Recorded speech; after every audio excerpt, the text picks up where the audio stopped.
Hello everyone, this question appears in class 7th NCERT chapter of Comparing Quantities. This is 8th question of its exercise 8.3. So the question says that Amina buys a book for rupees 275 and sells it at a loss of 15%. How much does she sell it for? So हमें given है cost price of a book CP हो जाएगा हमारे पास 275 rupees and loss percentage given है हमें loss percentage equal to 15%. How much does she sell it for? So हमें SP find out करना है. सो एसपी के लिए हो जाएगा हमारे पास formula 100 minus loss percent upon 100 into CP.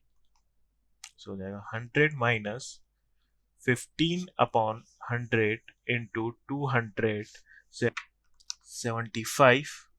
So हो जाएगा 85 अपॉन 100 इंटू 275 से हो जाएगा हमारे पास. सॉल्व करेंगे तो 233.75 रुपीज.